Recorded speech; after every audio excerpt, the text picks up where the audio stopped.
মায়ের সাথে সন্তানের যে সম্পর্ক তার সাথে কিন্তু কোনো সম্পর্কেরই তুলনা হয় না।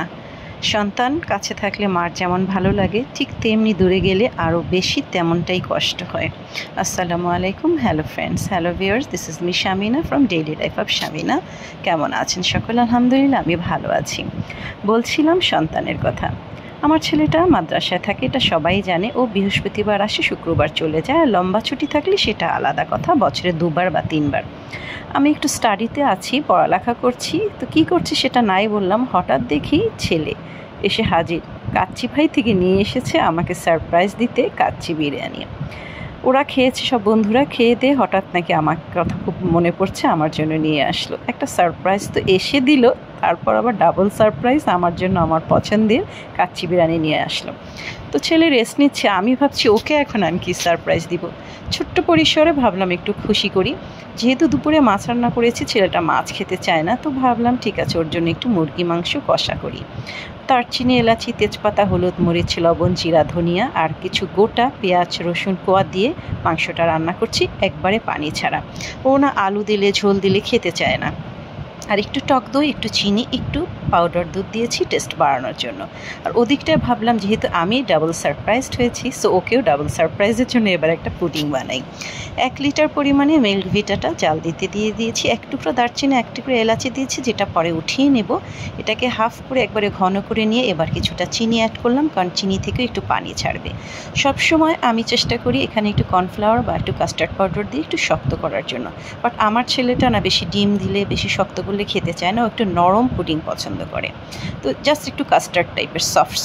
তো যাই হোক, ওর জন্য 3টা ডিম দিয়ে মজা করে পুডিংটা বানিয়ে নিচ্ছি। চুলোতে চড়ানো গরম ভাত রান্না করে ছেলেটাকে নিজ হাতে খাইয়ে দিলাম মুরগির মাংস একটু ঘি ছিটিয়ে।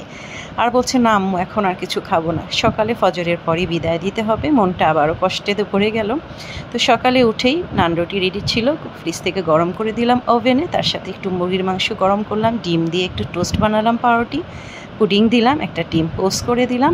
আর ওদিকটা চা পানি চড়িয়ে দিয়েছি। আমি তো সকালে কয়েকটা বাদাম আর গ্রিন টি খেয়ে নিই, আমারটা আমি নিয়েছি, ওর জন্য নাস্তা দিলাম। তো নিজ হাতে একটু বেড়ে বেড়ে দিচ্ছি, ছেলেটা তো একটু পর চোখের আড়াল হয়ে যাবে। আসলে সন্তান যে কত বড় আমাদের জন্য সম্পদ, কত মূল্যবান সম্পদ, সেটা আসলে যার সন্তান নেই সে বুঝতে পারবে। নিজ হাতে মাংসের টুকরো তুলে তুলে দিচ্ছি, আবার একটু খাইয়ে দিলাম। বলছে মা বসো, তোমাকে আমিও খাইয়ে দিই। তো যাই হোক, এরপর চাটা নিয়ে আসলাম ওর জন্য, কারণ সময় একবারে কম, সময় মতো মাদ্রাসায় ইন করতে হবে। সো এবার একটু গল্প করার পালা। 10 মিনিট চোখের সামনে ছেলেটাকে বসিয়ে গল্প করব আর চায়ের কাপে চুমুক দিব। আসলে আমি কথাও বলতে পারছি না, কারণ ছেলেটা আসলে যেমন ভালো লাগে, বিদায়ের পালাটায় না আমি কখনোই নিজেকে ধরে রাখতে পারি না, কান্না আসবেই।